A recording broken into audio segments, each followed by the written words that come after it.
She didn't cry. She didn't ask for help. She just picked up the birthday cake, candles still lit, family standing right there, and shoved her hands straight through it.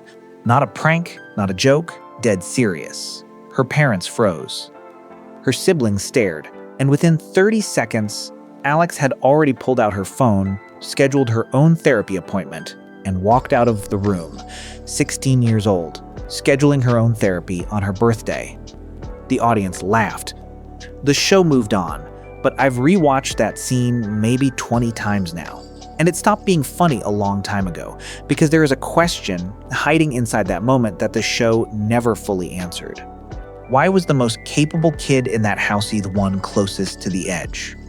Most people watched Alex Dunphy and saw the snarky one, the eye roller, the one who made Haley feel stupid on a daily basis, treated Luke like a science experiment, and seemed genuinely comfortable being the most condescending person in every room.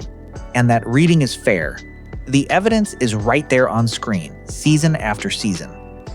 But here's what most people never stop to ask. What if none of that was the real Alex? What if we were watching a performance the whole time? Go back to the pilot episode. Phil and Claire are sitting in their confessional interview, describing their 3 kids. Haley gets affection and a little worry, Luke gets laughter and a lot of worry, and when they get to Alex, Phil smiles and essentially says, she handles herself. She's fine. She doesn't need much. First episode. About an 11-year-old child settled in 20 seconds. Then the camera moved on, and the camera kept moving on. That is the thing you start noticing once you look for it. But here's where this gets complicated, because this is where most analyses of Alex get it completely wrong. The Dunphys were not neglectful parents. Phil and Claire were warm, present, emotionally loud people. There is an episode where Phil drives 4 hours, round trip, just to fix Haley's broken heart. There is an episode where Claire spends an entire day engineering a situation, just to help Luke feel confident about something small. These are not people who didn't care. They just had one consistent blind spot. Watch the pattern across 11 seasons. The only time Alex's intelligence got their full attention was when they needed something from her. Claire would put Alex in charge of discipline when she left the house. Phil would pull Alex in to solve a problem nobody else could figure out. And the moment the problem was solved, camera moved on. Haley's college rejections got full episodes. Luke forgetting to study got full episodes. Dylan showing up uninvited got full episodes. But there is one early scene that makes this impossible to dismiss. Season 2, Alex joins a band. They perform, Claire shows up to watch, and instead of being touched, Alex is visibly mortified. The show plays it as a teenager being too cool for her parents. But watch it again. Alex is not embarrassed because her mother came to something unimportant. She is embarrassed because her mother came to something that mattered, and Alex did not know how to handle being seen. Visibility itself had already become uncomfortable. That is not teenage attitude. That is a kid who had already started building the walls. And nobody in that house noticed they were going up. Season 3, The Dude Ranch. Alex gets her first kiss. Sweet moment. But the scene right before it, that is the one that matters. Alex goes to Haley for advice. Quietly. Without the armor, the same Haley she mocked constantly. Corrected at every opportunity. Treated like a cautionary tale with highlights. She went to her, sat down, asked her how to do something she didn't know how to do. One scene easy to miss.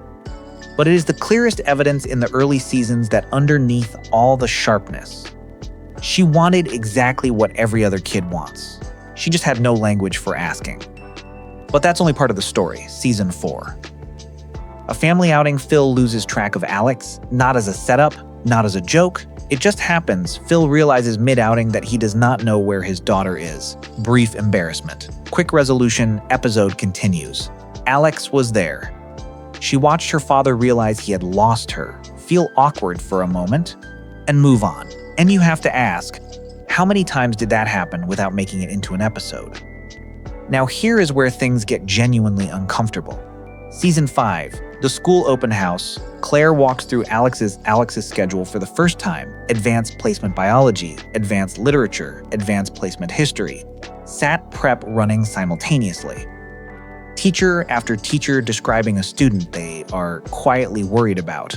A course load that would break most adults, and Claire's face changes. She had been in the same house at the same dinner table, watching this same kid do homework every single night, and she had looked at all of it and called it fine. That same day, she picks Alex up from therapy, tells her she finally sees it. And Alex, the same Alex who had spent years performing composure, who never cracked in public, who built walls so sharp they cut people before they could get close, bursts into tears and hugs her mother, just like that. The whole performance gone in 1 second. Because that is what happens when someone who has been carrying something alone for too long finally hears another person say, "I see you now." The therapy session itself. You need to hear what actually happened in that room. The therapist asks Alex to say exactly what is on her mind right now. She lists, in one breath, index cards she needs to buy, the computer she forgot to charge, summer job versus internship on a college application, her glasses prescription, and whether Hillary Clinton is going to run for president. 30 seconds, 5 separate anxieties, Zalo pause. The therapist says calmly, "You have a lot on your plate." Then he asks her to go deeper. She talks about how her family doesn't get her. She says it makes her feel kind of alone, and then she says it. "I've been like this for as long as I can remember. It's hard being me." Stop there. Think about who is saying this. Straight A student, future California Institute of Technology student. The kid the whole family pointed to as proof they were doing something right, and the sentence she chooses. With a therapist, with her guard finally down, with no audience to perform for, is not, "I'm stressed." It is not, "I'm under too much pressure." It's hard being me. That is not a complaint about workload. That is a person describing bone-deep exhaustion with the experience of being herself, in a family that loved her, and still somehow made her feel like being herself was the hardest thing she did every day. Sit with that for a second, because the video could very easily stop here and make Alex into a pure victim. And if I did that, you should stop trusting me, because Alex was genuinely difficult. Not just defended, not just armored, sometimes genuinely unkind in ways that had nothing to do with pain. Season 2. Haley tries to teach Alex how to connect with the popular girls at school. Awkward, imperfect, genuinely well-meaning. Alex takes that gesture and turns it into an opportunity to feel superior. The girl who quietly asked Haley for kiss advice was nowhere in that moment. And then there is the boyfriend, a patient, kind guy who is clearly into her. And Alex picks apart everything he does with such consistent, methodical precision that you stop feeling sorry for her and start feeling sorry for him. She does not push him away out of fear. She does it because somewhere along the way, the sharpness stopped being a defense and became a habit. And there is a moment with Luke. He comes to her completely unguarded, little brother energy, no agenda, just wanting to hang out. She dismisses him so completely and so casually that the hurt on his face lasts longer than the scene does. The walls were real, but walls do not build themselves. She made choices, and some of those choices made her loneliness worse than it needed to be. And yet, season 6, Phil finds Alex in an alley at night. He has a whole theory ready. Secret date, hidden boyfriend, finally some drama from the responsible one. He is completely braced for a different conversation. She is feeding stray cats, alone in an alley, in the dark, taking care of animals that have nobody, not telling anyone, not making it a thing. The show plays it for a quick laugh about Phil's imagination moves on. But almost nobody notices what that scene actually is. A girl who is most at ease taking care of things that cannot ask for what they need. Because somewhere along the way she had stopped expecting to be taken care of, and had started understanding, instinctively and completely, what it feels like to need something and have no language for asking. And here, buried in that alley scene, is something that connects back to the spelling bee. When she was young, she won that spelling bee alone. Nobody came, nobody knew.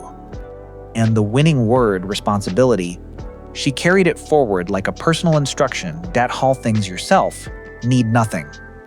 Be fine, and season after season you can watch her doing exactly that, winning things alone. Carrying things alone. The spelling bee was not the beginning of a pattern. It was just the earliest scene the show gave use of a pattern that was already there.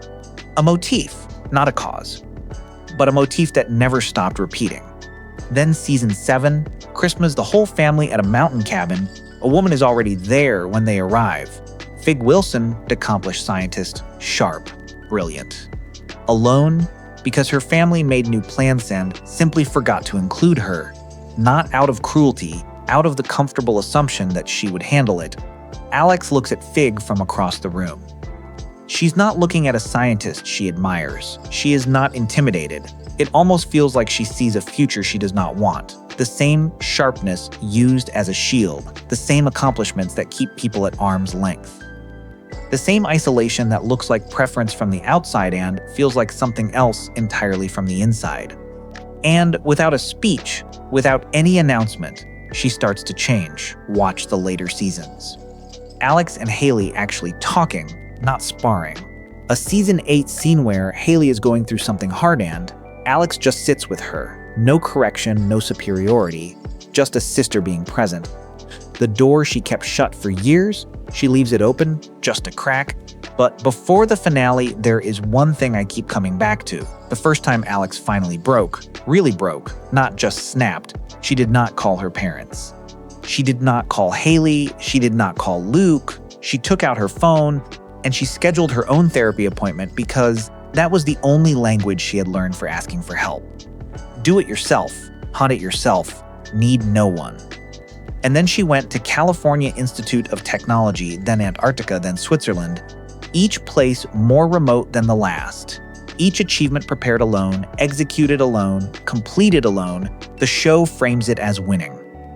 And it is. She earned every piece of it. But there is another way to see that same ending. A girl who learned early that her job was to need nothing. Built a life where the only constant company was her own ambition. She did not run from her family. She graduated from needing them. The word was responsibility. She carried it from the spelling bee to the series finale. And almost nobody in that house ever stopped long enough to ask if she was okay with carrying it alone. So was Alex Dunphy arrogant? Or was she simply the kid who decided, after the birthday cake, after the open house, after 100 small moments of being looked straight past, that if she was going to be alone anyway, she was at least going to be alone at the very top? And honestly, I'm still not sure. Let me know what you think in the comments. And if you want to keep looking at these characters way most people never thought to, there are more conversations like this one right here.